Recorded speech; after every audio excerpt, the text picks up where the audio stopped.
নমস্কার বন্ধুরা, প্রতিবার কুকিং হাউসে সবাইকে স্বাগত। আজ আমি বানাবো পাট পাতা দিয়ে বাটা মাছের ঝোল। সেই জন্য পাট পাতা নিয়েছি, বাটা মাছ নিয়েছি, আলু নিয়েছি, সব ধুয়ে পরিষ্কার করে নিয়েছি। আর আমি এইখানে দুজনের জন্য ঝোল বানাচ্ছি, সেই জন্য 2 পিস পাট পাতা নিয়েছি। এখানে আমি তেতো পাট পাতা নিয়েছি। রেসিপি যদি ভালো লেগে থাকে লাইক, কমেন্ট, শেয়ার, সাবস্ক্রাইব করে দিও। পাশে থাকা বেল আইকনটি প্রেস করে দিও, তাহলে যে কোনো ভিডিও ছাড়ার সঙ্গে সঙ্গে নোটিফিকেশান তোমাদের কাছে পৌঁছে যাবে। প্রথমে আমি মাছের মধ্যে লবণ হলুদ মেখে নেব। দিয়ে দিলাম লবণ, দিলাম হলুদ,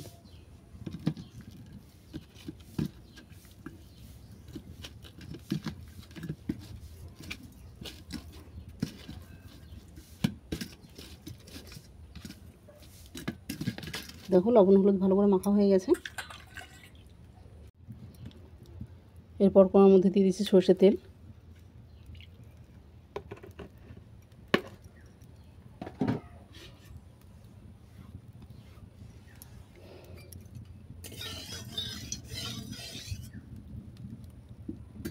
তেল গরম হয়ে গেছে, মাছটাকে তুলে দিচ্ছি।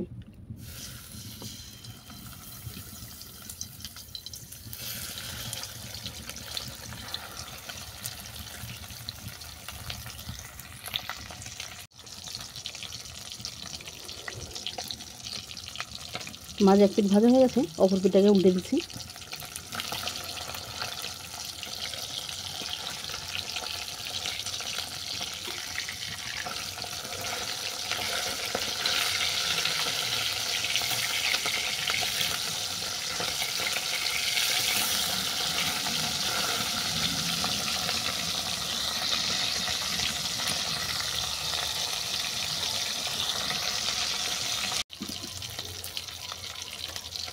মাছ ভাজা হয়ে গেছে, এটা তেল থেকে নামিয়ে নিচ্ছি। এই তেলের মধ্যে আলুটাকে ভেজে নেব।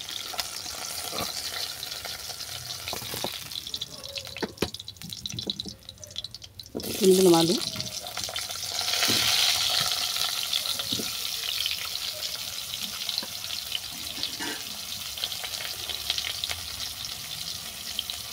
দিলাম স্বাদ মতো লবণ,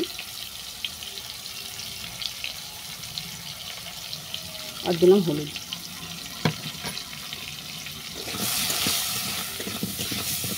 আলুটাকে হালকা করে ভেজে নেব। ঝোলের আলু কড়া করে ভাজবো না।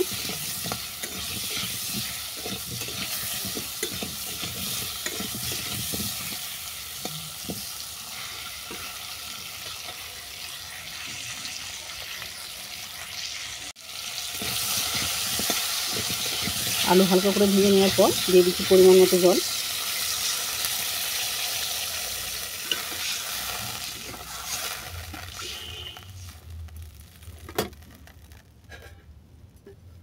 একটা ডিশ ঢেকে দিলাম 7 মিনিটের জন্য।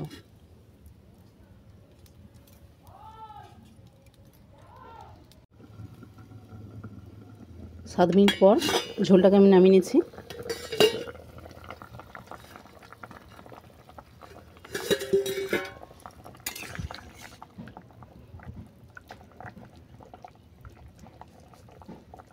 দেখো আলু আরে ভালোভাবে সেদ্ধ হয়ে গেছে।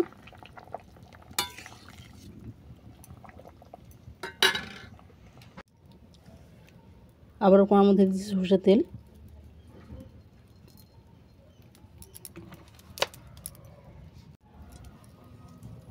তেলের মধ্যে দিয়ে দিচ্ছি শুকনো লঙ্কা, তেজপাতা, দিলাম 5 ফোড়ন, আর দিলাম পাট পাতা।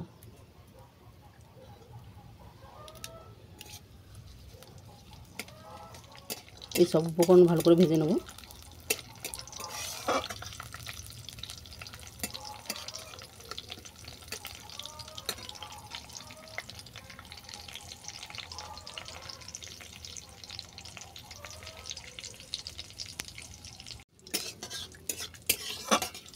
ফোড়ন ভালো করে ভেজে নেওয়ার পর দিয়ে দিলাম গ্রেট করা টমেটো,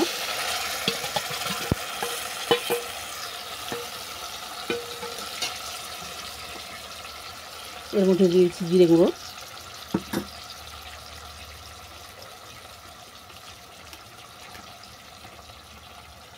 দিলাম ধনে গুঁড়ো,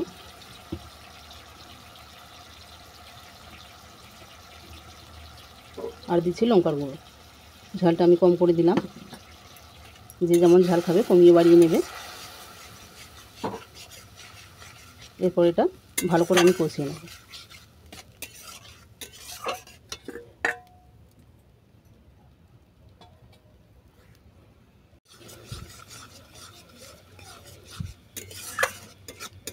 মশলা ভালো করে কষিয়ে নেওয়ার পর আমি ঝোলটাকে তুলে দিচ্ছি।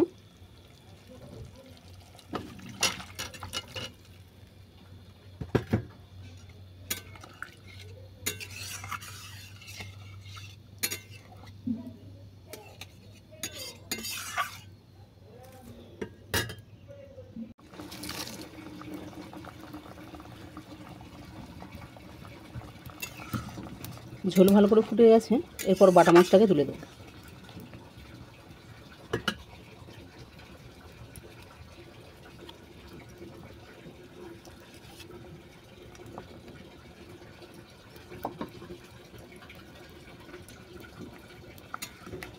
আরও 2 মিনিট এইভাবে ফুটিয়ে নেব।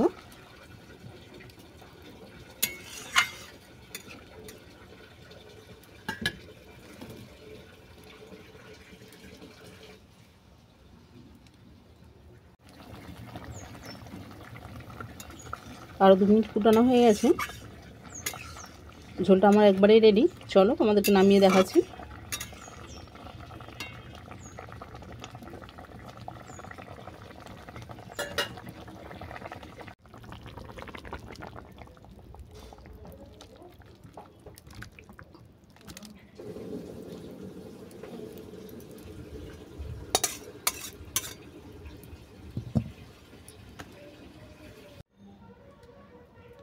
পাটপাতা দিয়ে বাটা মাছের পাতলা ঝোল তোমাদের কেমন লাগলো আমাকে কমেন্ট করে জানিও।